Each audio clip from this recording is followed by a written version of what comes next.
तो I suppose हम quaternary structure of protein की बात कर रहे थे। सर वो जो टीपीपी दी थी उसमें एक तो दो क्वेश्चन आंसर्स गलत भी थे। एक दो आंसर गलत थे किसमें, टीपीपी में? Yes sir. अच्छा, तो कोई नहीं, उसको हम अभी क्लास के बाद मुझे बताइएगा, will discuss them as well. आज question okay was sir. Topic का मैं डिस्कस करने के लिए, तो will discuss after the class. खैर, okay sir. Quaternary structure of protein तक हो गया था ना? क्वाटरनरी स्ट्रक्चर ऑफ प्रोटीन तक आई सपोज हो गया था, राइट?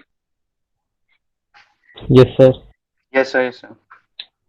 Okay okay. तो आगे हम बात कर रहे हैं अबाउट दी एंजाइम्स।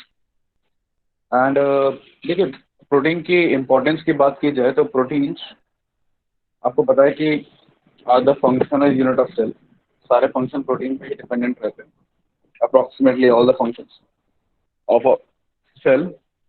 और जैसे कि मैं फ्यू एग्जांपल्स दूँ तो, फॉर एग्जांपल ट्रांसपोर्ट अगर चैनल्स हैं, ठीक है, प्लाज्मा मेम्ब्रेन में, तो वो प्रोटीन से, ठीक है। जैसे कि एक एग्जांपल आपके एनसीईआरटी में दिया है ग्लट का, GLUT4, ग्लट 4, जो इंसुलिन डिपेंडेंट ग्लूकोज ट्रांसपोर्टर है, that is a protein.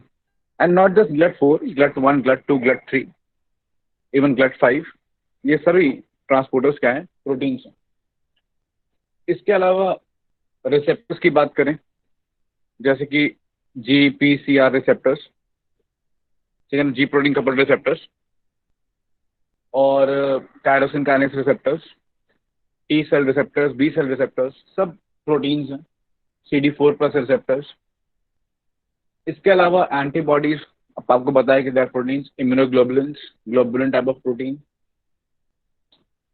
Even the fibres, flagella, cilia, microtubules, spindles, ठीक है, ये सब क्या है, प्रोटीन्स हैं। So protein play a very diverse effect and action. और सबसे इंपॉर्टेंट काम प्रोटीन का क्या है कि मोस्ट ऑफ द एंजाइम जो है वो प्रोटीन्स। तो ये सारे एप्लीकेशन है प्रोटीन के। और जो सबसे इंपॉर्टेंट है वो एंजाइम वाला पार्ट है, क्योंकि बॉडी में कोई भी रिएक्शन, आपको पता है हमारी बॉडी के अंदर कोई भी रिएक्शन बिना एंजाइम के नहीं होती है। Enzyme is always there for a reaction. और एंजाइम करता क्या है वो यहाँ पर इस डायग्राम से दिखाया गया है कि enzyme is actually a protein. वो सबस्ट्रेट से बाइंड करता है, ठीक है। जैसे कि एग्जांपल, ये सुक्रेस एंजाइम का एग्जांपल लिया है। ये वाटर के प्रेजेंस में इसने सुक्रोज से बाइंड किया और उसको ब्रेक कर दिया फ्रक्टोज और गैलेक्टोज में। वाटर का इस्तेमाल किया, एक OH दे दिया ग्लूकोज को, और एक H दे दिया फ्रक्टोज को, और बना दिया। और एंजाइम अब वापस का वैसा हो गया, और can be use for another similar reaction.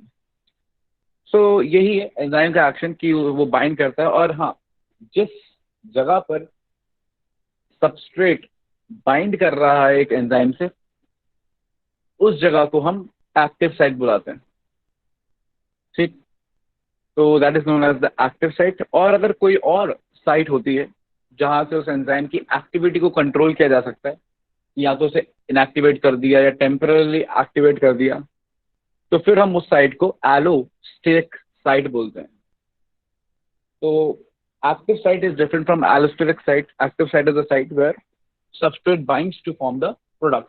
एक अदर एग्जांपल मिले, जैसे आपका ग्लाइकोलाइसिस ले, तो ग्लाइकोलाइसिस में जो पहला रिएक्शन है कि glucose converts into glucose 6 phosphate by action of enzyme hexokinase. तो इसमें जो हेक्सोकाइनेस है वो एंजाइम में सबस्ट्रेट ग्लूकोज है, ग्लूकोज 6 फॉस्फेट प्रोडक्ट है। और ग्लूकोज जिस जगह पर बाइंड कर रहा है हेक्सोकाइनेस से to form glucose 6 phosphate, that is known as the active site. तो एक्टिव साइट का कॉन्सेप्ट एकदम क्लियर होना चाहिए। आगे बढ़ते हैं। अब मैं आपको एंजाइम के इंपॉर्टेंस बताता हूँ कि एंजाइम का क्या इंपॉर्टेंस है एक बायोलॉजिकल रिएक्शन में। हम जनरली ऐसा बोलते हैं कि एक बायोलॉजिकल रिएक्शन नहीं होती बिना एंजाइम के। कहने का मतलब यह है कि उसकी स्पीड इतनी नेग्लिजिबल है एंजाइम के प्रेजेंस के सामने, कि हम ये कह सकते हैं कि वो एक्चुअली हो ही नहीं रही है, मतलब इतनी स्लो हो रही है कि उसे हम ना के बराबर मान सकते हैं भाई। और ये समझाने के लिए आपके एनसीईआरटी ने ही एक एग्जांपल लिया है और वही एग्जांपल मैं कोट कर रहा हूँ। इसके लिए आपको कार्बोनिक एनहाइड्रेस के बारे में जानना जरूरी है।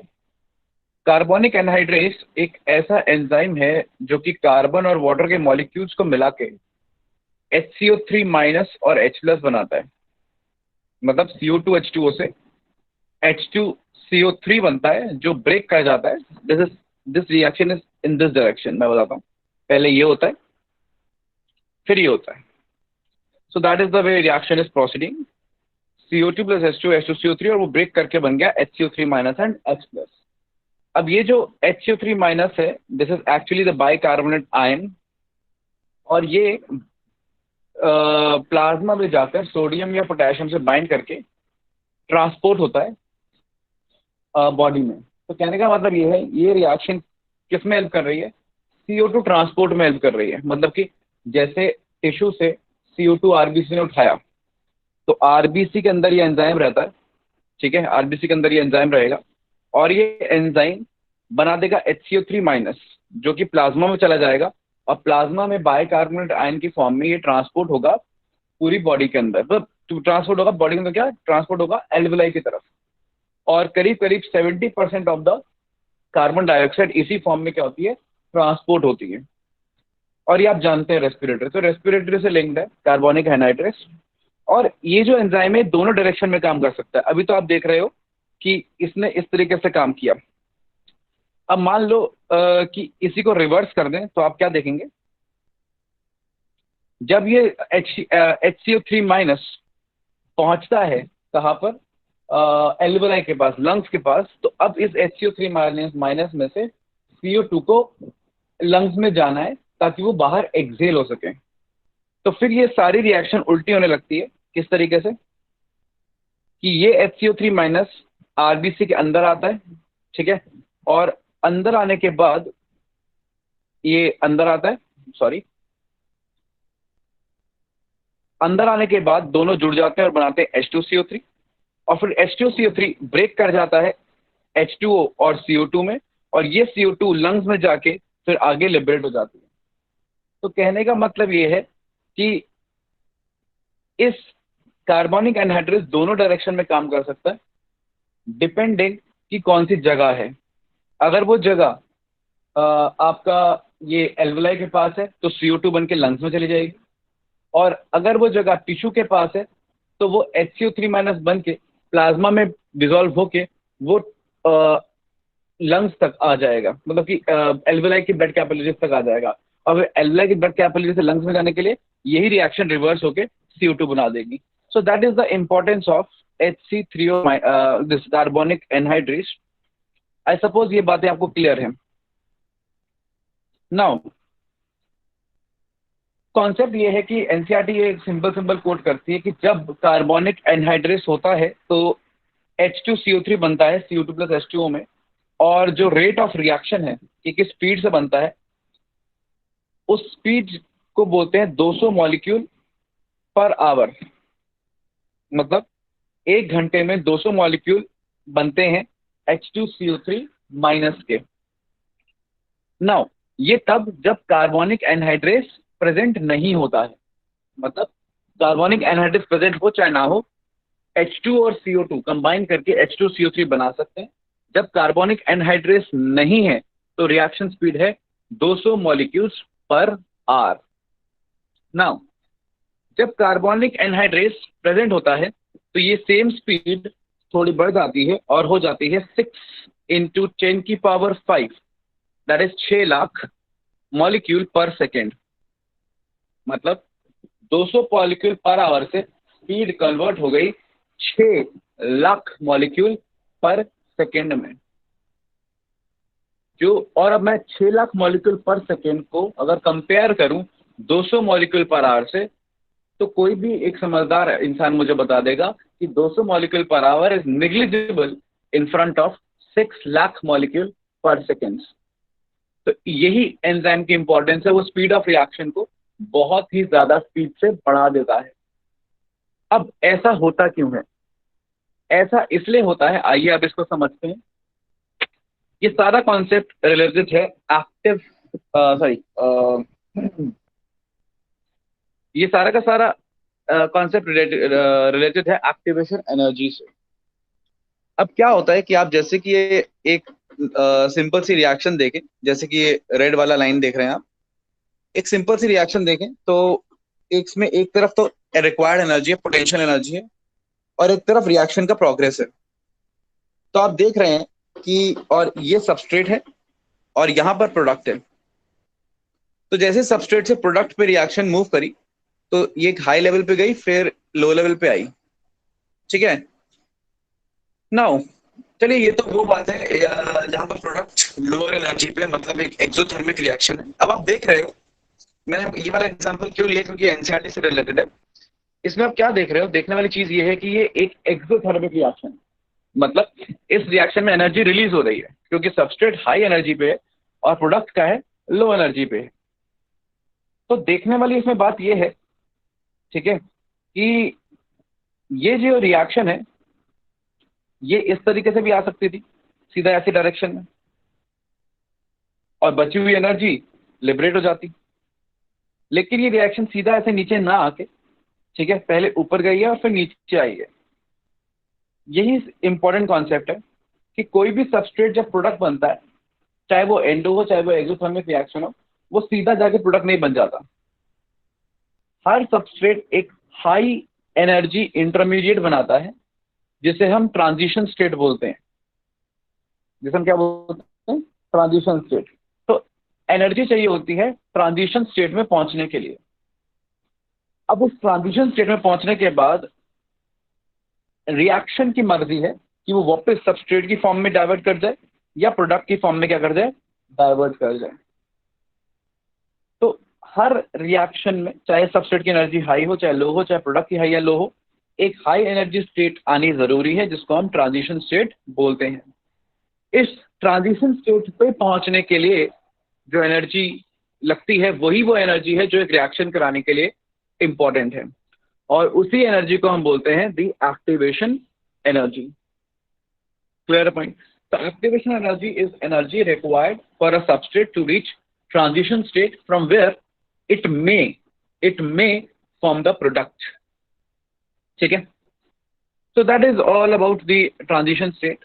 अब कॉन्सेप्ट सिंपल सा है इस डायग्राम के अंदर कि एक ट्रांजिशन स्टेट तक पहुंचने की एनर्जी, जो एक्टिवेशन एनर्जी है, वो बहुत ही हाई है जब एंजाइम नहीं है। और एंजाइम ने आगे क्या किया, उस एक्टिवेशन एनर्जी को बहुत ही ज्यादा कम कर दिया, ठीक है, ताकि वो रिएक्शन इजीली हो सके। तो बहुत ही ज्यादा डिफरेंस जनरेट कर दिया एक्टिवेशन एनर्जी में, इसलिए वह रिएक्शन इजीली हो पा रही है। So that is the concept what enzyme is doing, it is decreasing the activation energy required for a reaction. अब मुझे आप लोगों से एक सवाल है, वो सवाल ये है मेरा आप लोगों से, आप सोचिएगा, अगर इसको थोड़ा ध्यान दें तो डिफरेंस कितना है एनर्जी में, इतना सा बस, दिस इज द डिफरेंस। भाई बिना एंजाइम और एंजाइम के बीच में डिफरेंस कितना है, मैं बात कर रहा हूं इतना सा ही है, दिस मच।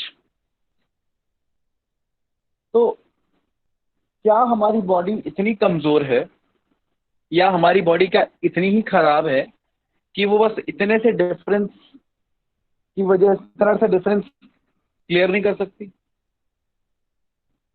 कि भाई उसको एंजाइम चाहिए इस डिफरेंस को कम करने के लिए तो ही वो रिएक्शन करेगी? मतलब हमारी बॉडी की कैपेबिलिटी सिर्फ इस लेवल तक ही है, इसके ऊपर वो नहीं जा सकती? क्या हमारी बॉडी में इतनी ही कमजोर या खराब है? What do you think?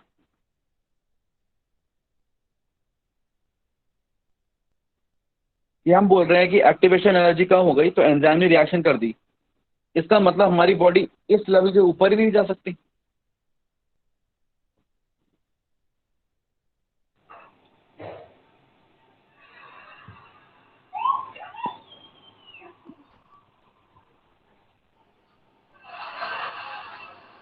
आप समझ रहे हैं मैं क्या पूछने की आपसे कोशिश कर रहा हूँ या आपको क्या सोचने के लिए कह रहा हूँ? कि हम बोल रहे हैं कि एंजाइम ने एक्टिवेशन एनर्जी कम कर दी तो रिएक्शन हो गई, इसका मतलब हमारी बॉडी बेकार है। मतलब कि उसको अगर जरा सी कोई रिएक्शन मिलेगी इसमें बहुत हाई एनर्जी चाहिए, वो करेगी नहीं, वो कर ही नहीं सकती। लेकिन बॉडी में तो बहुत सारी ऐसी एंडोथर्मिक रिएक्शन हो रही है जब बहुत एनर्जी लगती है, फिर भी बॉडी कर रही है। तो फिर यहाँ क्या दिक्कत है, यहाँ पे तो कर सकती थी। यहाँ पे सर ये भी तो हो सकता है कि अभी हम जो है एक मॉलिक्यूल की बात करें, पर अगर हम ओवरऑल देखें तो बहुत सारी चीजें हैं जिसमें रिएक्शन हो रही है एंजाइम्स की, तो फिर उस लॉन्ग टर्म में से ज्यादा एनर्जी लग जाएगी ना फिर।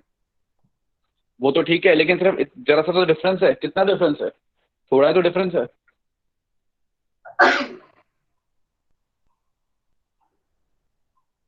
सर ये तो एक मॉलिक्यूल के लिए है ना, अगर बहुत सारे लाखों मॉलिक्यूल होंगे तो बहुत एनर्जी लगेगी।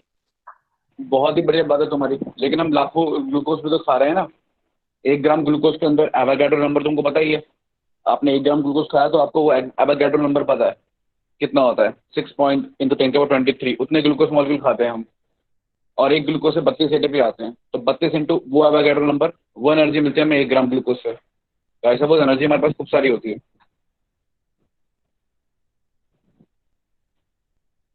ओके चलिए, अब जब हमारे पास डिस्कशन का बहुत ज़्यादा टाइम नहीं है, तो मैं आपको समझा देता हूँ कि मेरा कहने का मतलब क्या है। देखिए, ये बहुत इंटरेस्टिंग सी बात है बायोलॉजी के अंदर, कि हमारी बॉडी जो है ना वो बहुत ही बढ़िया बिजनेसमैन है। ठीक है। अब बिजनेसमैन इस तरीके का है वो, कि उसको पता है कि ये वाला जो रिएक्शन है, ठीक है, हमारी बॉडी वैसे ही काम कर रही है जैसे आप लोग अपनी शॉपिंग के लिए काम करते हैं। ठीक है ना, कि आपको एक महंगा ब्रांड खरीदना है, लेकिन वो आप वेट कर रहे हो कि वो महंगा ब्रांड ब्रांड जो है कब ऑफ सीजन होगा, कब सेल आएगी, आप खरीदोगे। तो बॉडी भी वैसे ही है, उसको पता है कि जब एंजाइम आएगा तब ये रिएक्शन की जो एक्टिवेशन एनर्जी काफी कम हो जानी है, और जब ये काफी ज्यादा कम हो जानी है तो मैं तभी इस रिएक्शन को करूंगा, तभी मेरे लिए फायदा है, तो मेरी काफी सारी एनर्जी बच जाएगी। तो ऐसा नहीं है वो रिएक्शन नहीं कर सकता, उसको एनर्जी है, वो कर सकता है। मेरे पास 5,000 रुपए हैं, मैं जाके खरीद सकता हूँ चीज वो। लेकिन जब मुझे पता है कि वो 2 महीने बाद, 3 महीने बाद 1,500 की हो जाने वाली है, तो मैं उसको 5,000 खर्चूंगा क्यों। और आप ये देखिए कि किसी भी ब्रांड की अगर आप बात करें तो उसकी सेल्स एक्सपोनेंशियली बढ़ जाती है जब उसमें सेल लगती है, डिस्काउंट आता है 50%, 60%। तो एंजाइम का आना ऐसा ही है, डिस्काउंट आ गया जी। अब डिस्काउंट आ गया तो बॉडी ने क्या किया, अभी ये एंजाइम आया है, पता नहीं फिर ये कब होना हो, है ना, पता नहीं कब ये चला जाए। तो इसलिए वो क्या करती है, अच्छा ये एंजाइम आ गया, चलो अब सारी बॉडी की जो एनर्जी है इसी रिएक्शन में डाइवर्ट कर दो। इसीलिए वो डिफरेंस आता है 6 लाख मॉलिक्यूल और 200 मॉलिक्यूल पर आवर का। एक जगह घंटे में 200 बन रहे हैं, एक जगह 6 लाख बन रहे हैं पर सेकेंड। तो डिफरेंस इसी बात का है कि अपनी बॉडी एंजाइम देखते ही अपनी बॉडी की सारी एनर्जी उस डायरेक्शन में क्या कर रही है, डाइवर्ट कर रही है, ताकि उस एंजाइम का भरपूर फायदा उठाया जा सके जब तक वो क्या है, प्रेजेंट है। सो इसलिए वो speed of the reaction exponentially बढ़ जाता है। हाँ, उसमें कॉन्सेप्ट ये है कि वो एक्टिवेशन एनर्जी कम कर रहा है, तो यही कॉन्सेप्ट है। लेकिन इतनी ज्यादा स्पीड बढ़ इसलिए रही है क्योंकि बॉडी को पता है कि एंजाइम आया है एंड ये इसका आना टेम्पररी है, और एक कल को चला जाएगा। आई सपोज मैं जो कहना चाह रहा हूँ आपको समझ में आ गया, इट्स क्लियर टू यू।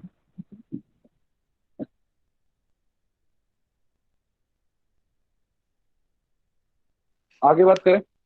नहीं सर, नहीं आया समझ। नहीं समझ में आया, मैं ऐसे समझाता तुमको। देखो सर वैसे वही तो कि बोला क्या था होता है। कि जो एनर्जी यहाँ बचेगी वो आगे यूज होगी, वही तो बोला था पहले भी। हाँ मतलब वही वही मतलब है, लेकिन कॉन्सेप्ट ये है कि जैसे स्टूडेंट्स को जनरली क्या लगता है कि एक्टिवेशन, हमारी बॉडी में एक्टिवेशन एनर्जी, मतलब कि हमारी बॉडी की कैपेबिलिटी है कि वो ये भी कर सके, यहाँ भी जा सके, और ऊपर तक की रिएक्शन भी कर सकती है। तो प्रॉब्लम वो हाई एनर्जी की रिक्वायरमेंट नहीं है। प्रॉब्लम ये है कि बॉडी को पता है कि एक एंजाइम नाम की चीज है जो इस एक्टिवेशन एनर्जी को बहुत ही लो रेट पर ला सकता है। तो बॉडी वेट करती है कि कब एंजाइम आएगा और कब हम उस एनर्जी के अंदर इन्वेस्ट करेंगे। मतलब बॉडी, आप मान लीजिए आपका ब्रेन है, ठीक है ना, जो आपका मेन मेन हेड है, वो सारा का सारा एनर्जी वो कंट्रोल कर रहा है कहाँ जाएगी कहाँ नहीं जाएगी।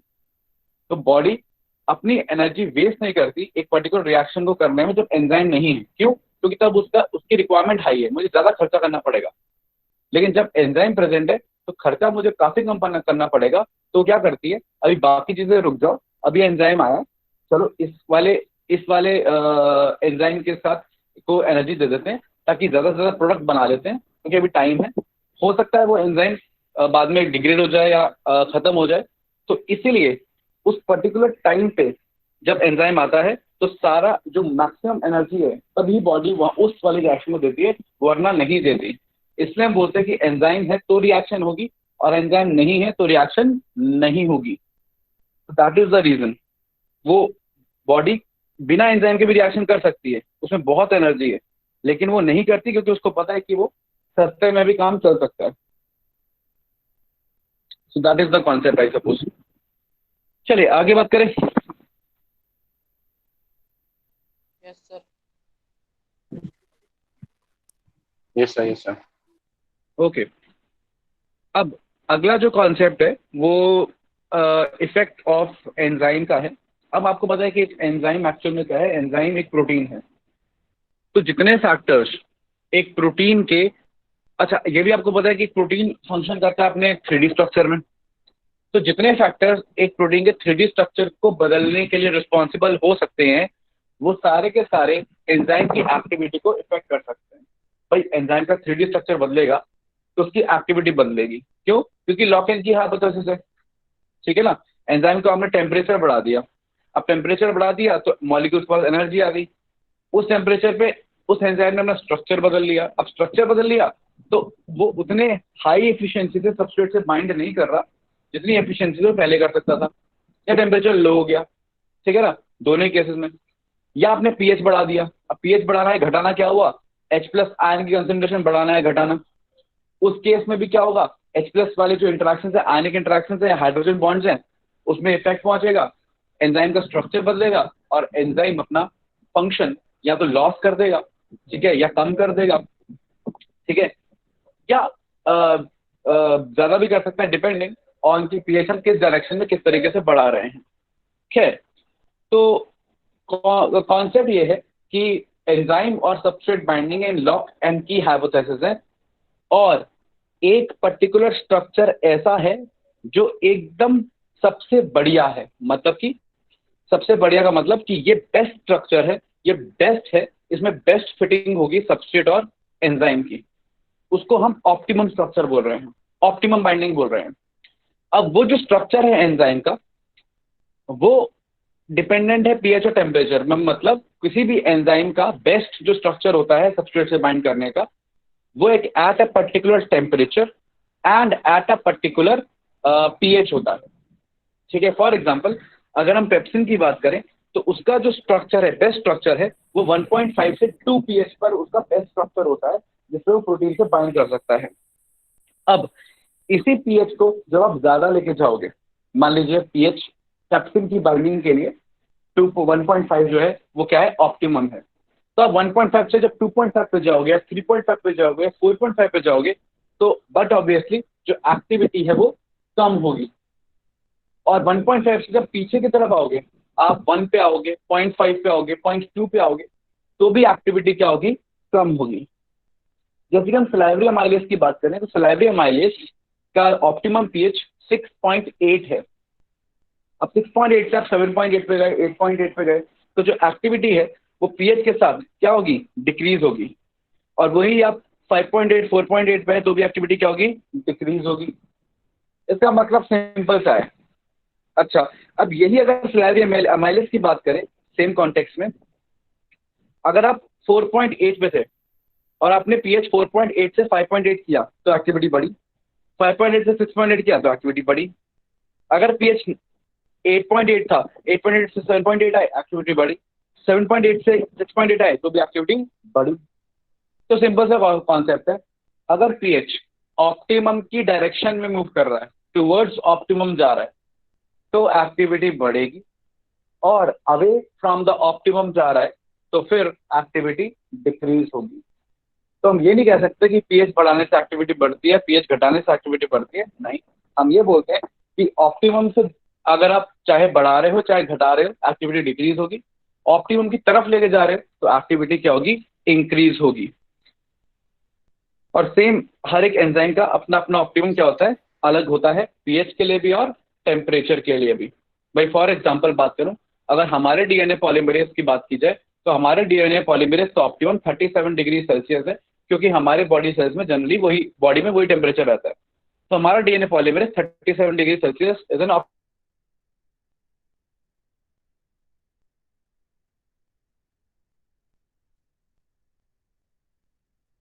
Optimum temperature.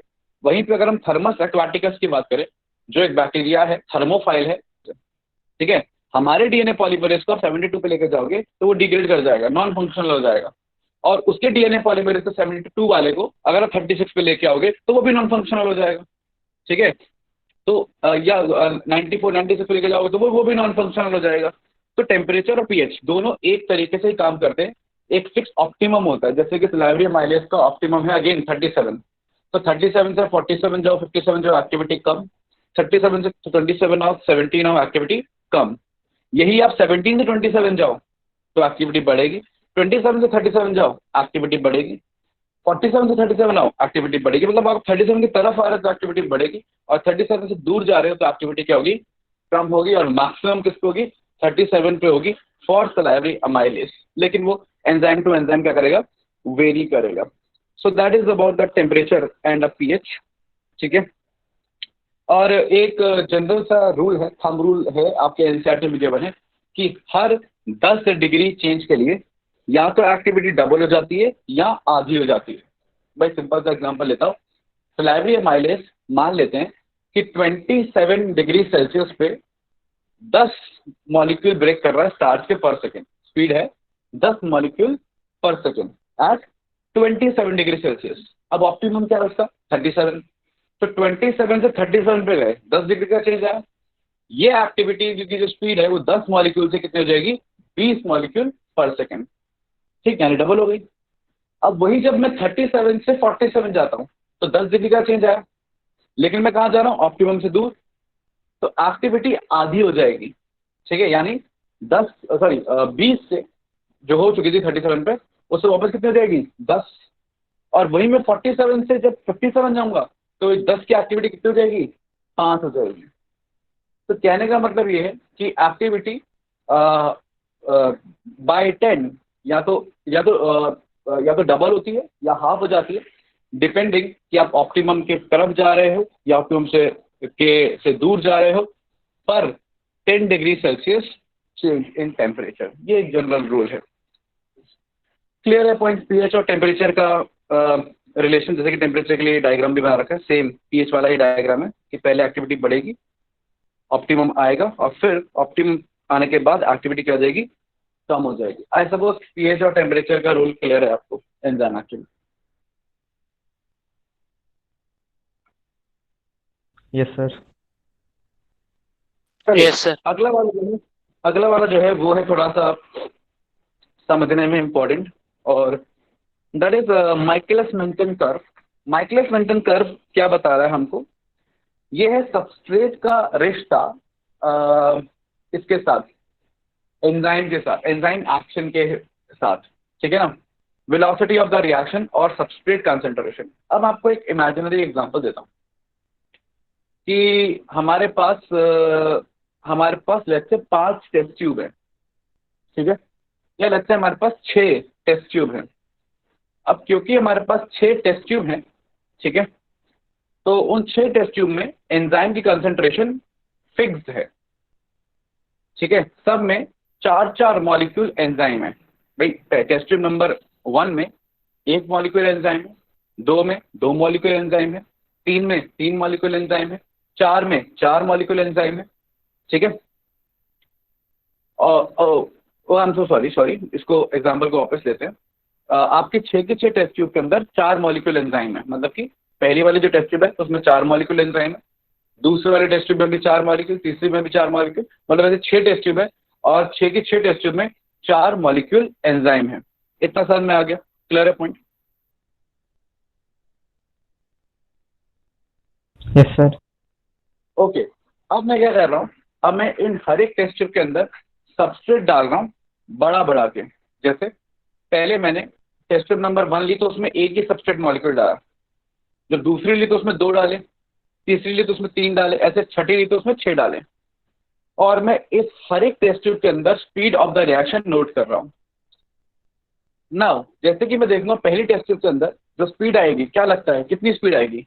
I suppose 1 molecule पर सेकेंड, क्योंकि अगर वो 1 सेकेंड में प्रोडक्ट बना देता है लेट्स से एंजाइम, तो आपके पास एक ही सबस्ट्रेट था तो एक ही प्रोडक्ट बनेगा, तो स्पीड क्या होगी ओवरऑल?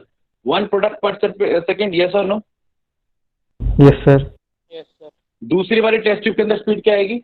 अब जिसमें हमने 2 Two. सबस्ट्रेट डाले हैं तो 2 मॉलिक्यूल पर दो, सेकेंड।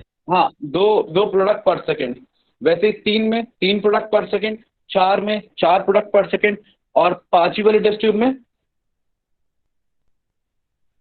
5 product per second. नहीं, 4 प्रोडक्ट पर सेकेंड, क्योंकि एंजाइम तो आपके पास 4 ही हैं, तो एक बारी में 4 ही सबस्ट्रेट बाइंड कर सकते हैं, 5वां तो फ्री घूमता रहेगा। तो इसका मतलब कि एंजाइम कंसंट्रेशन अगर मैं फिक्स कर दूं और मैं सबस्ट्रेट कंसंट्रेशन बढ़ाऊं, तो जब तक एंजाइम साइट्स खाली हैं तब तक तो स्पीड बढ़ेगी। एक टाइम आएगा जब एक बार सबस्ट्रेट डालने पे सारी एंजाइम साइट्स ऑक्यूपाई हो जाएंगी, that is the maximum it can reach. उसके बाद जो सबस्ट्रेट बचेगा उसको वेट करना पड़ेगा कि ये सारे जब हो जाए उसके बाद मैं और बाइंड करूं, और उसमें टाइम उतना निकल जाएगा। तो इसका मतलब एक स्पीड ऑफ द रिएक्शन जो है, अब 6 वाले में भी स्पीड क्या होगी? 4 प्रोडक्ट पर सेकेंड। 4 तो प्रोडक्ट। मतलब हाँ, 4 प्रोडक्ट होगी 6 वाले में भी। तो भाई ऑर्डर क्या हुआ? 1 2 3 4, फिर 4 ही रही, फिर 4 ही रही, ठीक है ना? तो वही ये कर्व भी एक्सप्लेन कर रहा है। इस कर्व में आप ध्यान से देखेंगे तो इस नीचे वाले एक्सिस में मैंने क्या लिया?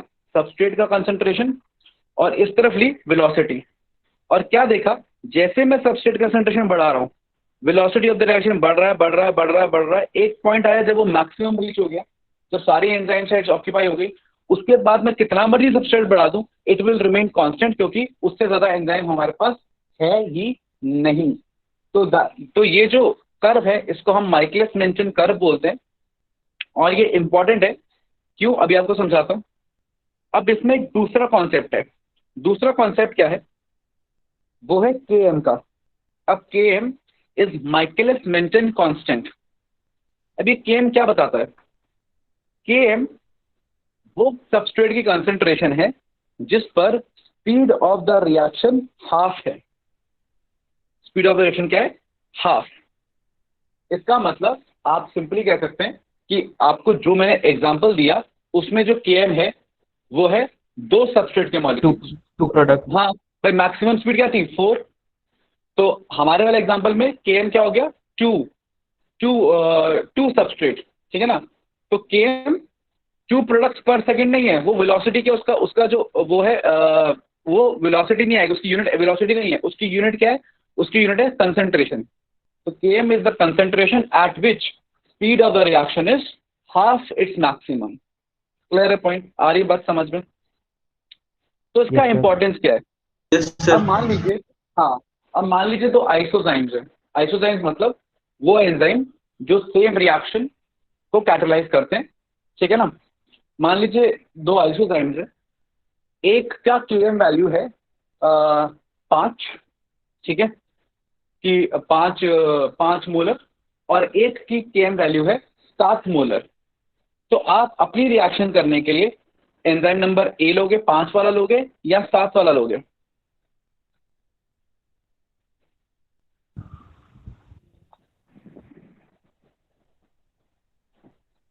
एक एंजाइम है जिसका Km वैल्यू है 5 मोलर, ठीक है, और दूसरा एंजाइम है उसकी Km वैल्यू है 7 मोलर।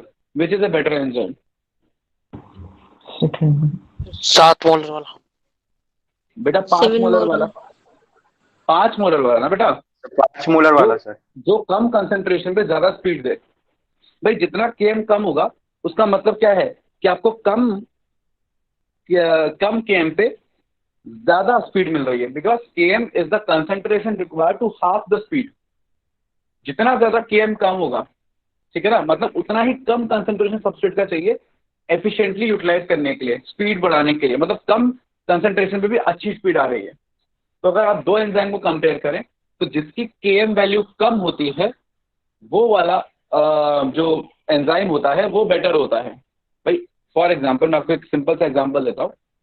कि सर एक लेट्स बार से के एक बार ये बता दो केम था क्या, मतलब हाँ, है मैं क्या? तेरे को केम बता देता हूँ। क्या नाम है तुम्हारा? पार्थ। पार्थ। पार्थ, बाइक चला दो तुम? हेलो। पार्थ। Yes sir. हाँ पार्थ, आवाज आ रही है? बाइक चलाते हो तुम? हाँ। कौन सी बाइक चलाते हो? स्प्लेंडर। उस पर मैक्सिमम स्पीड कितनी है? सर 120 से ऊपर ही थी, 40 देखी होगी। तो नहीं कभी। खैर मेरे ख्याल से 140 होगी, 140 उसका मैक्सिमम किलोमीटर पे दे रखी होगी। चलिए। हाँ। तो और एक ब्लैक से प्लेटिना हो गई, एक दूसरी ले लेते हैं स्प्लेंडर के बैलेंस में। ब्लैक से प्लेटिना है, दूसरी को बैक ले लेते हैं, डिस्कवर ले लेते हैं, ठीक है। और डिस्कवर की मान लीजिए मैक्सिमम स्पीड 140 है, ठीक है। तो बेटा ये जो 140 है ना, ये वी मैक्स है, that is the maximum speed. अब वी मैक्स का आधा कितना हो जाएगा? 70। हो जाएगा, नहीं हो जाएगा? भाई वी मैक्स अगर 140 ले लूँ तो V yes max by sir, two yes sir. 70, 70 हो गया वी मैक्स बाई टू। अच्छा। यस अब सर। इस 70 पे पहुंचने के लिए जो एक्सेलरेटर दबाना है, ठीक है ना, वो के एम है, ठीक है ना। कितना एक्सेलरेटर दबाऊं कि वो 70 पे पहुंच जाए? अब बड़ा बस ये बात है, वो वाली बाइक जो कम एक्सेलरेटर दबाने में 70 पे पहुंचेगी, वो ज्यादा बेटर बाइक है ना। तो वैसे ही यस। सबस्ट्रेट और एंजाइम के साथ भी है कि जिस बाइक को कम सबस्ट्रेट लग रहा है, कम एक्सेलरेटर लग रहा है, ज्यादा स्पीड पे पहुंचने के लिए, वीमैक्स बाय 2 पे जल्दी पहुंचने के लिए, वो वाली जो एंजाइम है वो क्या है? बेहतर एंजाइम है। तो केएम यानी के, देखो अब इसमें जो आपका केएम है वो एक्सेलरेटर है, वो स्पीड नहीं है, वो 70 नहीं है, वो है कितना एक्सेलरेटर दूं कि वीमैक्स बाय 2 पे पहुंच जाऊं। तो KM is concentration of substrate required to reach Vmax by 2। समझ गए कि क्यों कम केएम इंपॉर्टेंट है? Yes sir. यस सर, हाँ, तो समझ गया। दो एंजाइम को अगर मुझे कंपेयर करना है तो फिर मैं उसके केएम वैल्यूज से कंपेयर करता हूँ। तो ये इंपॉर्टेंस है केएम वैल्यू की। और आप ध्यान रखेंगे कि सबस्ट्रेट कंसंट्रेशन किस तरीके से इफेक्ट करता है एंजाइम एक्टिविटी को या वेलोसिटी ऑफ द रिएक्शन को। खैर, अगली जो बात आती है वो आती है इनहिबिशन की। दो तरीके के इनहिबिशन होते हैं, एक होता है कॉम्पिटिटिव, एक होता है नॉन कॉम्पिटिटिव। डायग्राम में बहुत क्लियर है कि एक सबस्ट्रेट है और एक इनहिबिटर है। जब सबस्ट्रेट बाइंड करता है तो एक प्रोडक्ट बना के देता है, सबको पता है। अब ये डार्क ग्रीन वाला क्या आ गया? इनहिबिटर। अब इनहिबिटर की जो शक्ल है वो सबस्ट्रेट जैसी है, स्पेशली वो वाला पार्ट जो एंजाइम से बाइंड कर रहा है वो एकदम सबस्ट्रेट जैसा है। इसीलिए ये एंजाइम से बाइंड करना चाहेगा ठीक उस जगह पर जहां पर सबस्ट्रेट बाइंड करता है। और इस इनहिबिटर का प्रॉब्लम क्या है कि ये जब बाइंड करता है तो ये वो प्रोडक्ट नहीं बनाता जो हमें चाहिए। या तो प्रोडक्ट नहीं बनाएगा, या तो ऐसा प्रोडक्ट बनाएगा जो हमारे किसी काम का नहीं होगा। इसलिए मैंने इसको क्या बोल दिया? कॉम्पिटिटिव इनहिबिटर बोल दिया, क्योंकि कंपीट कर रहा है एक्टिव साइट के लिए ऑफ एन एंजाइम, और बदले में हमें कुछ भी बना के नहीं दे रहा, इसलिए हम इसे इनहिबिटर बोल रहे हैं। भाई अगर प्रोडक्ट बना के दे देता तो ये अनदर फॉर्म ऑफ सबस्ट्रेट होता। अब क्योंकि प्रोडक्ट बना के नहीं दे रहा तो हमारे लिए एक तरीके का क्या है? इनहिबिटर है। मतलब हमारे स्पीड ऑफ रिएक्शन क्या कर रहा है? एक तरीके से कम कर रहा है। So that is about the competitive inhibitor. Non competitive inhibitor भी हमें नुकसान पहुंचाता है, हमारी रिएक्शन को इनहिबिट करता है, लेकिन इसका तरीका अलग है। इसका जो स्ट्रक्चर है, नीचे देखिए गोल है, इसके और सबस्ट्रेट के स्ट्रक्चर में बहुत फर्क है। मतलब ये वहां बाइंड नहीं करेगा जहां सबस्ट्रेट बाइंड करता है, और सबस्ट्रेट कहां बाइंड करता है? एक्टिव साइट पे। मतलब ये एक्टिव साइट पे बाइंड नहीं करेगा, ये कहीं और बाइंड करेगा, जिसको हम जिसको हम अदर साइट बोलेंगे। ये कहीं और बाइंड करेगा और स्ट्रक्चर ऑफ द एंजाइम को थोड़ा सा बदल देगा, ज्यादा बदल देगा, डिपेंडिंग कि वो उसकी कैपेबिलिटी कितनी है। स्ट्रक्चर ऑफ द एंजाइम को बदल देगा, उससे क्या होगा कि अब सबस्ट्रेट आकर बाइंड नहीं कर पाएगा। किससे? एंजाइम से। मतलब जो कंपीट कर रहा हो सेम एक्टिव साइट से वो कॉम्पिटिटिव इनहिबिटर, और जो सेम एक्टिव साइट से कंपीट ना करे, कहीं और जाके बाइंड करे लेकिन काम वही करे इनहिबिशन का, वो नॉन कॉम्पिटिटिव इनहिबिटर। तो होते तो और भी तरीके के हैं, लेकिन हम जनरली दो ही पढ़ रहे हैं, competitive and non competitive. NCERT में हमारे पास कॉम्पिटिटिव का एग्जांपल है, हम उसके बारे में बात करेंगे। जैसे कि ये आप एक सिंपल सी रिएक्शन देखिए, एंजाइम है, सक्सिनेट है। सक्सीनेट बाइंड किया एंजाइम से, ठीक है ना, सक्सीनेट कॉम्प्लेक्स बनाया और रिलीज कर दिया फ्यूमरेट, और एंजाइम वैसा का वैसा, ठीक है ना। तो ये जो एंजाइम है इसको हम बोलते हैं सक्सीनेट डिहाइड्रोजनेस, ठीक है ना। सक्सीनेट उससे बाइंड करता है और प्रोडक्ट दे देता है फ्यूमरेट, और एंजाइम वैसा का वैसा बाहर आ जाता है। ये आपका सिट्रिक एसिड साइकिल का एक स्टेप है। अब इसी सक्सीनेट के का इनहिबिटर कौन है? मैलोनेट।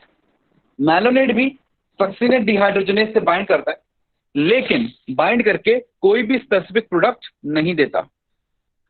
तो यहां पर जो मैलोनेट है और जो सक्सीनेट है वो आपस में सबस्ट्रेट और इनहिबिटर्स हो जाते हैं। जहां पे मैलोनेट इनहिबिटर हो गया कौन से एंजाइम का? इस एंजाइम का, सक्सीनेट डिहाइड्रोजनेस का। तो यहाँ पे सक्सीनेट सबस्ट्रेट है, सक्सीनेट डिहाइड्रोजनेस एंजाइम है, फ्यूमरेट प्रोडक्ट है, और मैलोनेट इज द इनहिबिटर। और ये आपकी एनसीईआरटी का एग्जांपल है। इसमें सारी डिटेल्स तो नहीं दी हुई, बट हाँ इंफॉर्मेशन थोड़ी सी कन्वेड है कि malonate inhibits succinate. I suppose this is clear. Clear है पॉइंट? सब यस वैसे सर। एंजाइम को इनिबिट करने का वैसे कोई रोल है नहीं ना, किसका? एंजाइम को इनिबिट करने के लिए? देखो, एंजाइम को कॉम्पिटिटिवली इनहिबिट करने का कोई रोल नहीं है। हम जब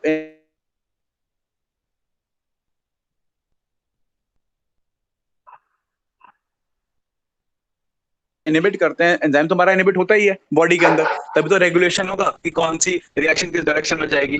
तो हम कॉम्पिटिटिव से नहीं करते, वो हम एलोस्टेरिक इनहिबिशन से करते हैं, फीडबैक मैकेनिज्म से करते हैं। वो मैं आपको बताऊंगा अभी आगे बात करेंगे उसमें। तो कॉम्पिटिटिव इनहिबिशन से बॉडी के अंदर ठीक कोई है। खास इनहिबिशन नहीं होता। कॉम्पिटिटिव इनहिबिशन अगर हो रहा है तो इसका मतलब कहीं ना कहीं पे, हाँ यू कैन से कि कहीं ना कहीं पे कुछ अदर फैक्टर्स इन्वॉल्व है, बाहर से आपने कोई केमिकल लिया है। अच्छा, अब इसको हम यूज भी करते हैं, जैसे कि ये आपको लेफ्ट में जो राइट में जो दिख रहा है दैट इज पैरामिनो बेंजोइक एसिड। अब पैरामिनो बेंजोइक एसिड क्या है ना, ये एक इंपॉर्टेंट केमिकल है जो बैक्टीरिया इस्तेमाल करता है अपने सेल डिवीजन के लिए, ठीक है।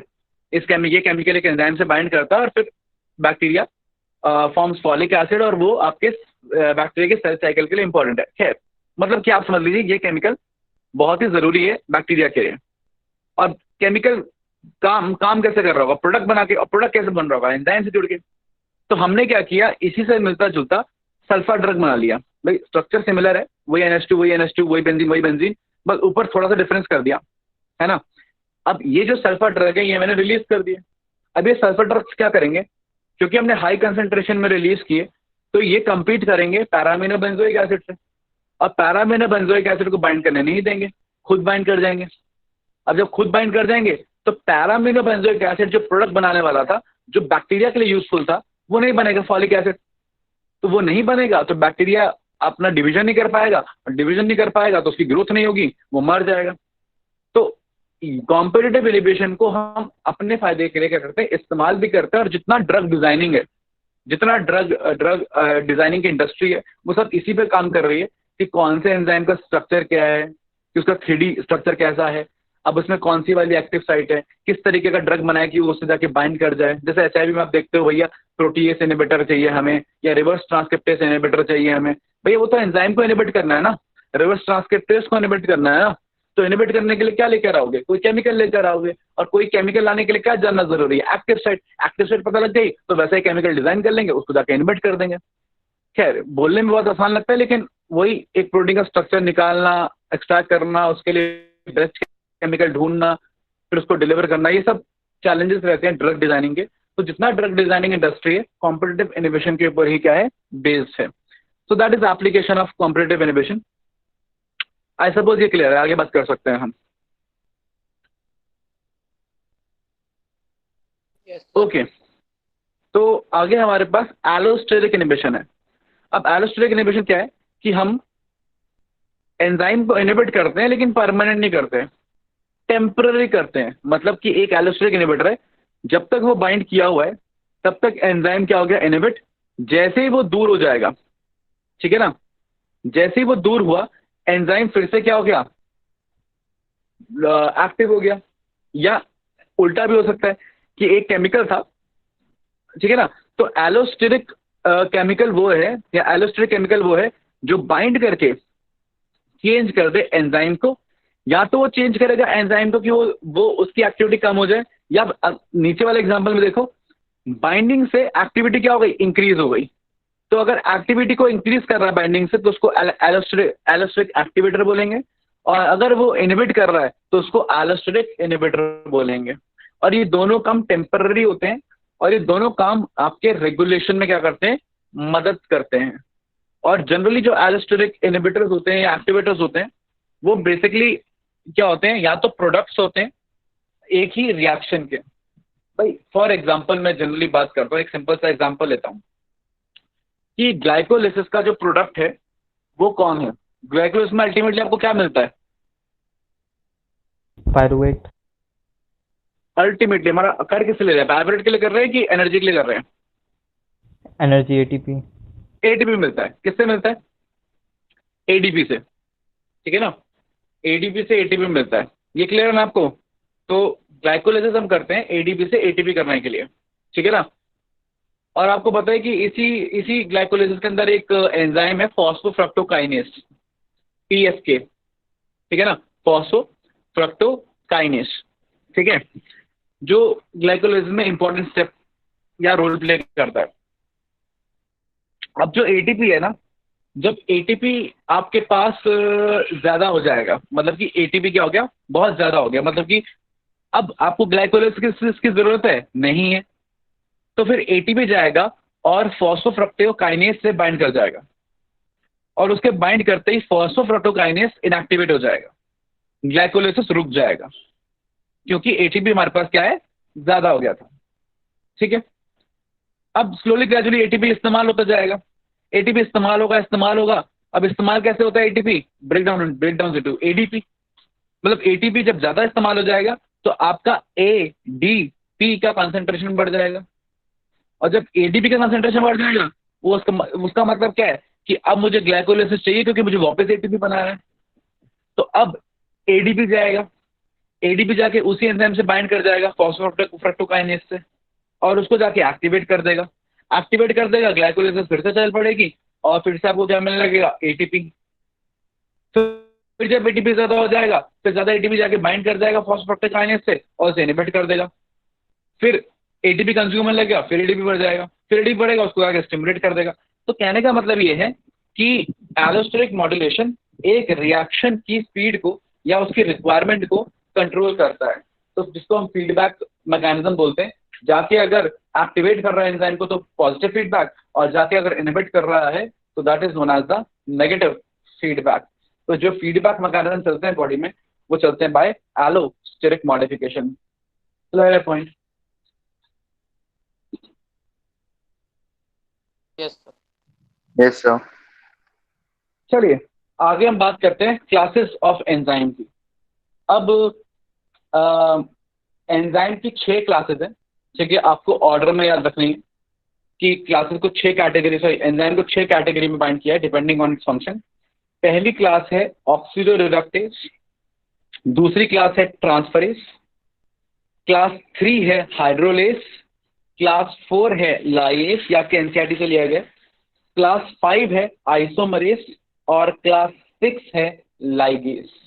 मतलब 6 क्लासेस हैं, ऑक्सीडोरिडक्टेज, ट्रांसफरेज, हाइड्रोलाइज, लाइएस, आइसोमरेस और लाइगेस। और आपको इसी ऑर्डर में याद रखना है, क्योंकि आपसे अगर पूछ लिया क्लास 6 का एंजाइम कौन सा है तो आप सिंपली बोलोगे क्लास 6 है लाइगेस। कोई बोले क्लास 3 कौन सा है तो क्लास 3 आप बोलोगे हाइड्रोलाइज। तो ये क्लास के वाइज ऑर्डर में दिए गए हैं। अब इनके फंक्शन देख लेते हैं कि हर एक एंजाइम का एक्शन क्या है। आपको क्वेश्चन आ सकता है कि आपको एक रिएक्शन दी हुई है और पूछ लिया कि ये किस तरीके का एंजाइम है, तो वन बाय वन डिस्कस कर लेते हैं। पहला है ऑक्सीडोरिडक्टेज या जिसको हम डिहाइड्रोजनेज बोलते हैं। ये एंजाइम क्या करेगा, ये सिर्फ ऑक्सीडेशन रिडक्शन करता है। भाई एक से इलेक्ट्रॉन लिया, दूसरे को इलेक्ट्रॉन दे दिया, ठीक है, तो एक हुआ ऑक्सीडाइज, एक हो गया रिड्यूस। तो इस तरीके की रिएक्शन करने वाले को हम क्या बोलते हैं, ऑक्सीडोरिडक्टेज बोलते हैं। जिस भी एंजाइम के नाम के आगे डिहाइड्रोजनेज लगा होगा वो सारे ऑक्सीडोरिडक्टेज हैं, जैसे NADP dehydrogenase, NAD dehydrogenase, FAD dehydrogenase, succinate dehydrogenase, alcohol dehydrogenase. तो जितने आप ग्लिसरॉल्डिहाइड डिहाइड्रोजनेज, जितने आप ये डिहाइड्रोजनेज एंजाइम पढ़ते हो, ग्लाइकोलाइसिस, सिट्रिक एसिड साइकिल है, कहीं पे भी वो सारे सिर्फ कर रहे हैं ऑक्सीडेशन एंड रिडक्शन। भाई यही तो हो रहा है। फॉर एग्जाम्पल NAD डिहाइड्रोजनेस की बात करें तो वो कर क्या रहा है, NAD को कन्वर्ट कर रहा है NADH में, ठीक है। और NAD अगर NADH में कन्वर्ट हुआ तो NAD को इलेक्ट्रॉन्स मिले और वो रिड्यूस हो गया NADH में। और वो इलेक्ट्रॉन्स कहाँ से लिए होंगे, वो इलेक्ट्रॉन्स उसने किसी न किसी सबस्ट्रेट से लिए होंगे, मतलब वो सबस्ट्रेट को क्या होगा, ऑक्सीडाइज किया होगा। इसलिए तो हम बोलते हैं कि glycolysis is what, oxidation of glucose.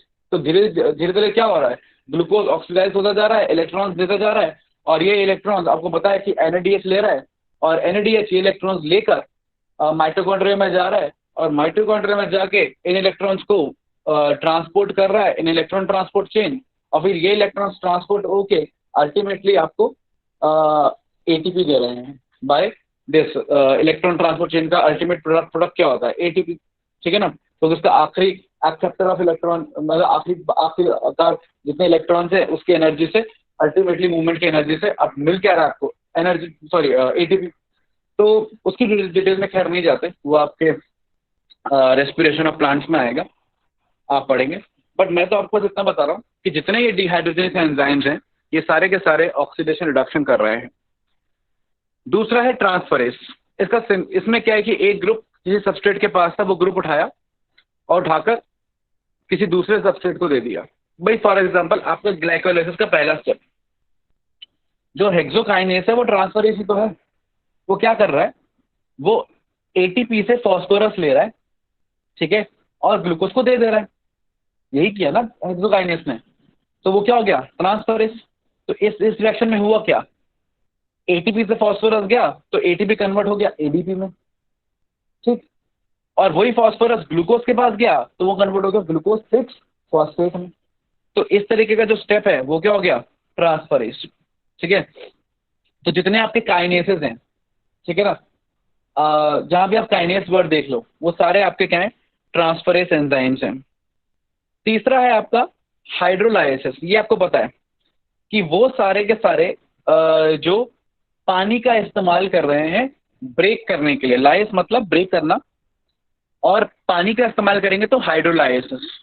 अब देखो जितने बॉन्ड्स बनते हैं ना पानी को निकाल कर, आपने ग्लाइकोसिलिक बॉन्ड बनाया पानी निकाला, ठीक है, पेप्टाइड बॉन्ड बनाया पानी निकाला, फैटी एसिड को जोड़ा ग्लिसरॉल से लिपिड का बॉन्ड बनाया, ट्राइसाइल ग्लिसराइड का बॉन्ड बनाया पानी निकाला, आपने पेप्टाइड बॉन्ड बनाया पानी निकाला, आपने फॉस्फोडाइएस्टर बॉन्ड बनाया दो न्यूक्लियोटाइड के बीच में तो भी आपने क्या निकाला, पानी निकाला। अब ये सारे बॉन्ड्स बने पानी निकाल कर। तो जब आप इन बॉन्ड्स को तोड़ने जाओगे तो जो पानी आपने इनमें से निकाल लिया था, जो OH और H आपने इनमें से निकाल लिया था, वो OH और H आपको वापस देना पड़ेगा। इसीलिए आपको glycosidic bond, peptide bond, ester bond between the lipids या phosphodiester bond between the nucleotides, इन चारों बॉन्ड को अगर आप तोड़ोगे तो आपको पानी चाहिए होगा, क्योंकि चारों बॉन्ड पानी निकाल कर ही बने हैं। इसलिए एंजाइम्स लाइक अमाइलेज जो ग्लाइकोसिडिक बॉन्ड तोड़ता है, एंजाइम लाइक प्रोटीएस, ठीक है, चाहे पेप्सिन हो चाहे ट्रिप्सिन हो, जो पेप्टाइड बॉन्ड तोड़ता है, एंजाइम लाइक न्यूक्लियस जो न्यूक्लिक एसिड के बॉन्ड्स तोड़ता है, या एंजाइम लाइक लाइपेस, ये सारे एंजाइम्स वाटर की प्रेजेंस में ही क्या करते हैं, काम करते हैं। यानी हमारे डाइजेस्टिव जितने एंजाइम है, अमाइलेज का, ट्रिप्सिन, काइमोट्रिप्सिन, पेप्सिन, है ना, लाइपेस, न्यूक्लियस, न्यूक्लियोटाइडेस, हाइडेस, ये सारे के सारे अल्टीमेटली कहते हैं हाइड्रोलाइसिस है, पानी की प्रेजेंस में क्या करते हैं, ब्रेक करते हैं। नेक्स्ट हमारा लाइस क्या कर रहा है कि एक सबस्ट्रेट को बिना पानी के प्रेजेंस में ब्रेक कर रहा है, ठीक है, और सिंगल बॉन्ड तोड़ दे रहा है और बचे हुए कार्बन के बीच में क्या ला रहा है, डबल बॉन्ड बना रहा है, ठीक है ना। जैसे सिंपल सा एग्जांपल ले हम अगर एल्डोलेस का, ठीक है ना, तो एल्डोलेस जो है वो एक तरीके का लाइस है, ठीक है, वो ब्रेक करता है बॉन्ड, ठीक है, मतलब कि, और डबल बॉन्ड क्या कर देता है, जनरेट कर देता है। तो lysis are the example of जो बिना पानी के क्या कर रहे हैं, बॉन्ड को ब्रेक कर रहे हैं, दैट इज लाइसिस। आगे आइसोमरेज, जो आइसोमर बनाए, ग्लूकोज से अगर आपने फ्रक्टोज बना दिया तो आपको आइसोमरेज चाहिए था, ठीक है, आपने ग्लिसरल्डिहाइड से डाइहाइड्रोक्सी एसीटोन बना दिया, दोनों आइसोमर्स हैं, तो एंजाइम क्या हुआ, आइसोमरेज हुआ। ग्लूकोज 6 फॉस्फेट से फ्रक्टोज 6 फॉस्फेट बनाया तो भी क्या यूज किया, आइसोमरेज यूज किया। और आइसोमरेज का नाम आइसोमरेज ही होता है, इनके नाम के आगे आइसोमरेज लगा होगा। जैसे कि अगर बोलूं ग्लूकोज फ्रक्टोज आइसोमरेज, मतलब वो ग्लूकोज को फ्रक्टोज में कन्वर्ट करता है। ग्लिसरॉल्डिहाइड डाइहाइड्रोक्सी एसीटोन आइसोमरेज, मतलब वो ग्लिसरॉल्डिहाइड को डाइहाइड्रोक्सी एसीटोन में कन्वर्ट करता है, ठीक है ना। तो नाम आइसोमरेज ही होता है, बस हम रिएक्शन किस डायरेक्शन में हो रही है वो प्लस आइसोमरेज बोल के उसका नाम दे देते हैं एंजाइम का। तो जहां भी आइसोमरेज एंजाइम नजर आए मतलब कि वो आइसोमर क्रिएट कर रहा है। और आखिर में है हमारे पास लाइगेस। लाइगेस वो है जो लाइएस का अपोजिट है। लाइएस बॉन्ड तोड़ रहा था, ये बॉन्ड जोड़ रहा है। फॉर एग्जाम्पल डीएनए लाइगेस, दो डीएनए फ्रेगमेंट है, फॉस्फोडाइस्टर बॉन्ड बना दे रहा है, तो क्या बोल रहे हैं उसको, डीएनए लाइगेस, ठीक है। तो जो भी दो बॉन्ड्स को जोड़ेगा, हाँ Rubisco is a kind of a ligase, ठीक है। कार्बन डाइऑक्साइड को मतलब जोड़ के 5 प्रोडक्ट वाला जो बनाता है क्या है वो जो भी है वो एक तरीके से लाइगेस ही है, ठीक है। फिक्सिंग ऑफ कार्बन डाइऑक्साइड कर रहा है। तो मतलब आप जैसे कि और बताता हूँ, कार्बोक्सिलेज कार्बन डाइऑक्साइड को जोड़ रहा है तो वो क्या है, रुबिस्को कार्बोक्सिलेज ही है ना, तो वो क्या है, लाइगेस ही है। अच्छा यहीं पर डी जो डी कार्बोक्सिलेज है जो कार्बन डाइऑक्साइड को रिमूव करेगा वो क्या हो जाएगा, वो लाइगेस हो जाएगा, समझ गए। But D carboxylase becomes ligase and carboxylase becomes this ligase, ठीक। तो आई सपोज आपको अगर कोई भी रिएक्शन आती है और आपसे वो पूछता है कि कौन सी क्लास को बिलोंग कर रहा है, तो आप बता दोगे कि ये क्लास का नाम भी बता दोगे और ऐसे वो उसका ऑर्डर भी बता दोगे, क्लास 1 है, 2 है, 3 है, 4 है या 5 है या 6 है। आपको इसी ऑर्डर में क्या रखना है, याद रखना है। I suppose I am clear, आगे बात कर सकते हैं हम। Yes sir. Yes sir, yes sir. Okay, तो इस सारी चीजों के अंदर जो आखिरी पॉइंट, आखिरी टॉपिक हमारे पास है, वो आखिरी टॉपिक है हमारे पास को एंजाइम का। अब को एंजाइम वाला जो पार्ट है ना, आपकी एनसीईआरटी में बड़ा ही कंफ्यूजन तरीके से दे रखा है। एक्चुअली एक तरीके से कह सकते हैं कि थोड़ा सा कंफ्यूजन तो गलत भी दे रखा है। मैं आपको एग्जैक्ट चीज बता देता हूँ, ठीक है। एग्जैक्ट चीज ये है कि एक एंजाइम कभी अकेला काम नहीं करता। एंजाइम हमेशा काम करता है एक सपोर्टर के साथ, जिसको हम को फैक्टर या को एंजाइम बोल सकते हैं। को फैक्टर और को enzyme is a interchange term होती है, को एंजाइम एंड को फैक्टर, ठीक है। उसको हम इंटरचेंजेबली यूज कर सकते हैं।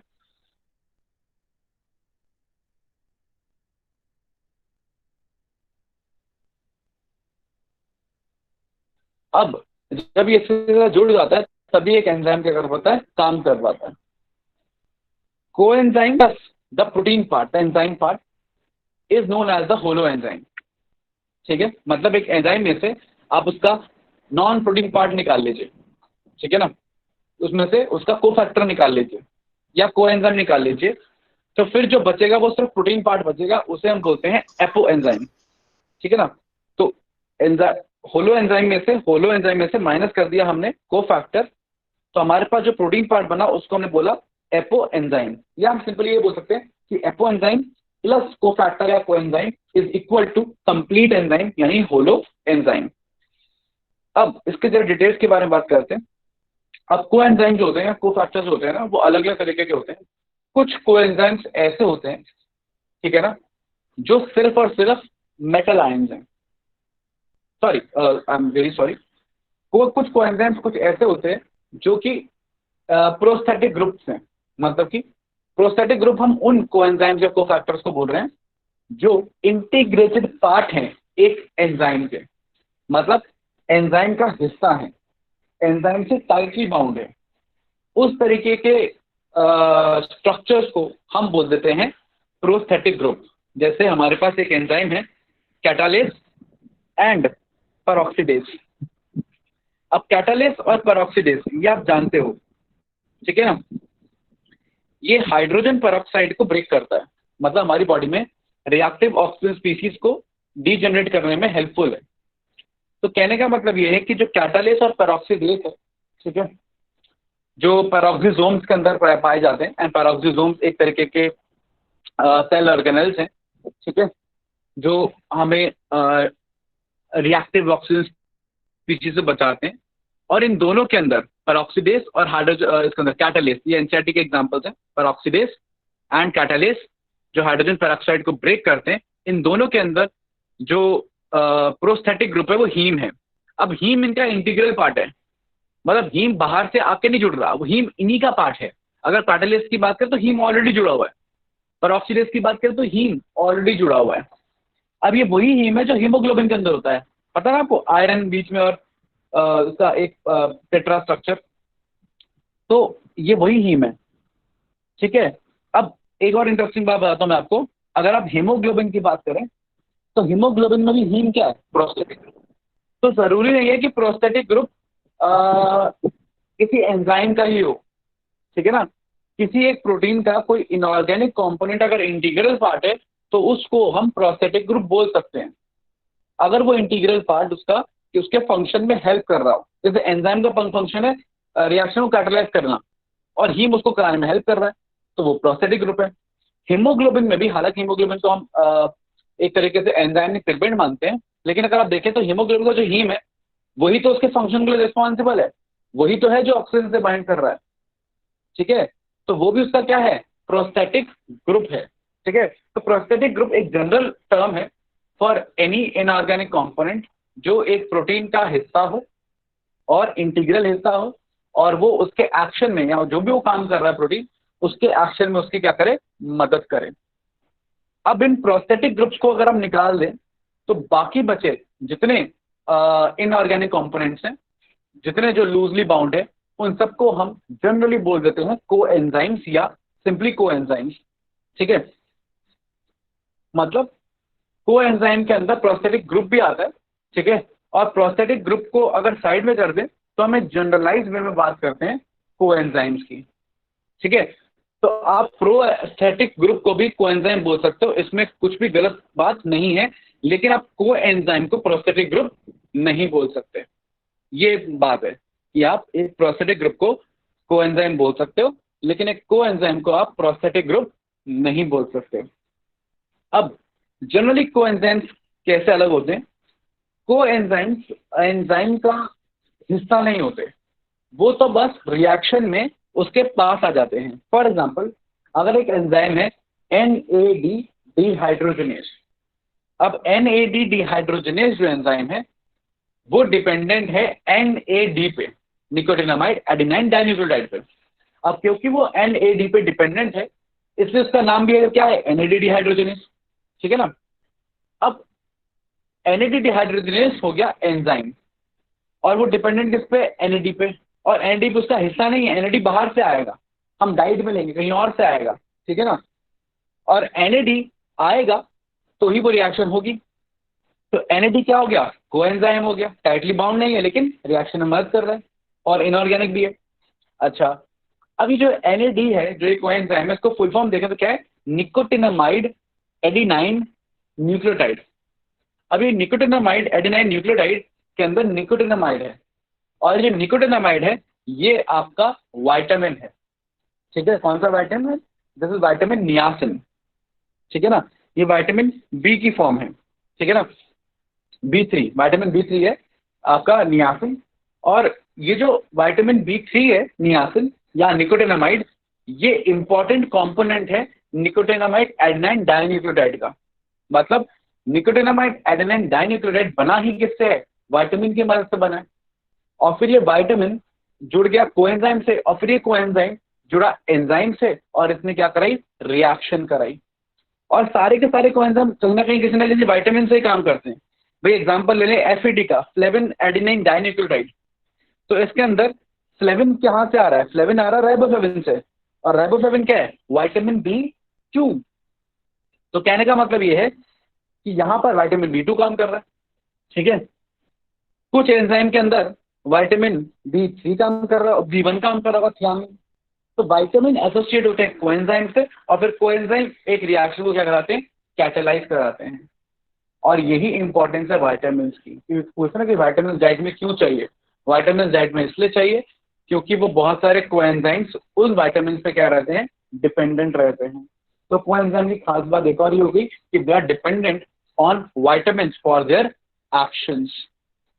ठीक है, वो इंडिपेंडेंटली काम नहीं कर सकते, उन्हें वाइटामिन की क्या होती है, जरूरत होती है, या डायरेक्टली वाइटामिन को इस्तेमाल करेंगे या वाइटामिन से डिराइव चीज़ों को क्या करेंगे, इस्तेमाल करेंगे। तो इसलिए और उन्हीं को हम बुलाते हैं क्या, को एंजाइम्स।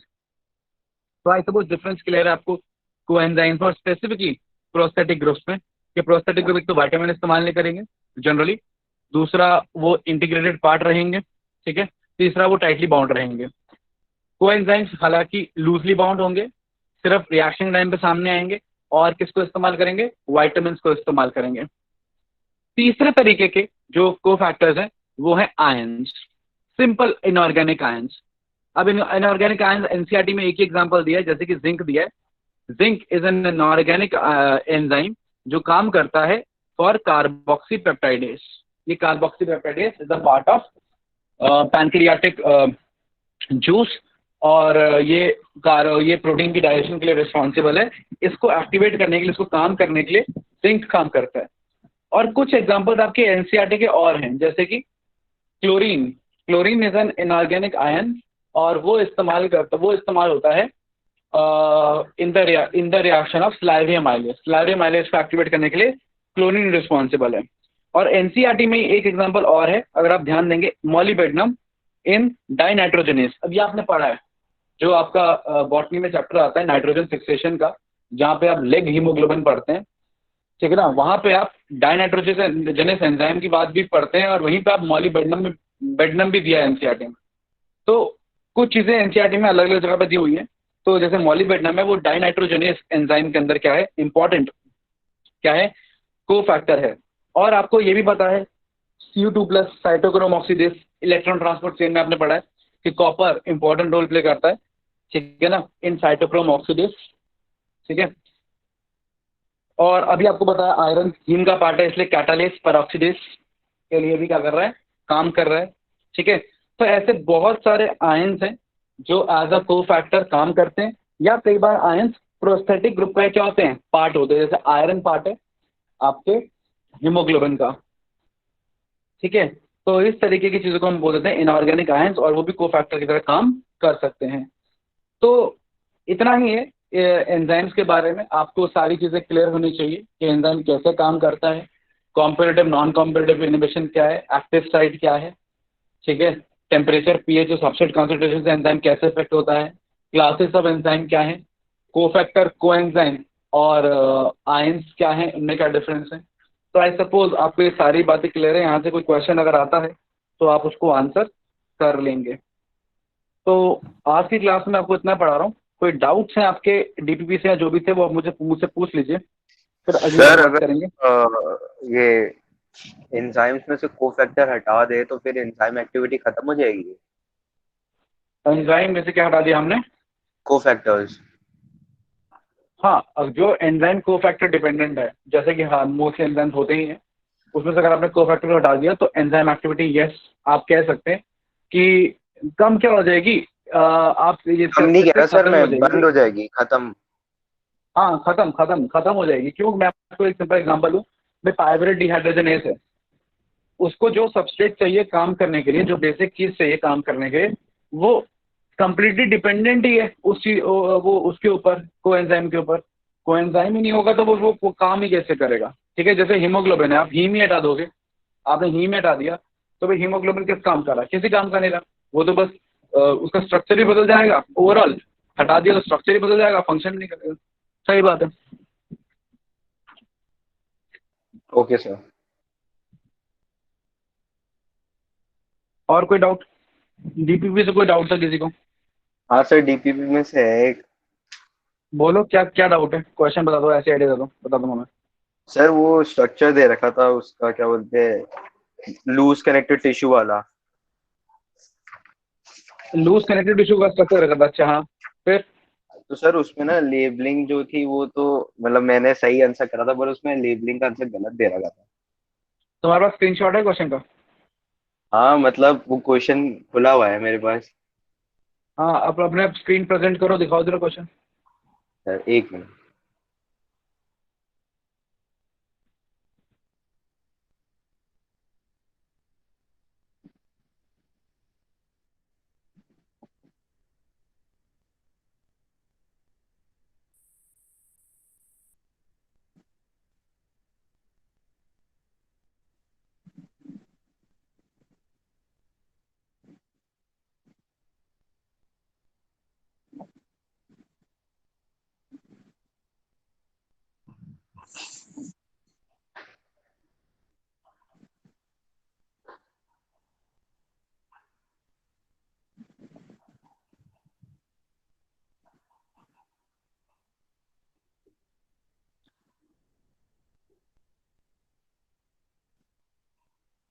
सर ये वाला है हाँ, क्या हुआ इसके अंदर?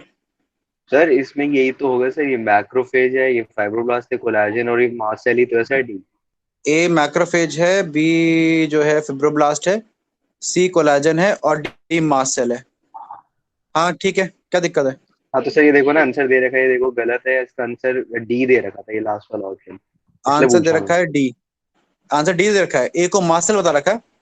हाँ जी हाँ सर। ठीक है, गलत है, गलत है, गलत है। देखो एक आध को ऑप्शन गलत हो सकता है, मैं इसको फिर आपका नेक्स्ट टाइम करेक्ट करा दूंगा। मतलब कि ये आप जो कह रहे हो वो सही है। उसके अलावा, है ना कि हाँ उसके अलावा बताओ। सर उसके अलावा तो ऐसे तो है नहीं। चलिए ठीक है, नहीं है तो फिर अच्छी बात है। ठीक है, उसके अलावा कोई डाउट है तो पूछ लीजिए, फिर I would be living in 2 to 3 minutes। आज के लिए इतना पढ़ेंगे, नेक्स्ट क्लास हम कंटिन्यू करेंगे। अगला चैप्टर हम लेंगे सेल एंड सेल साइकिल।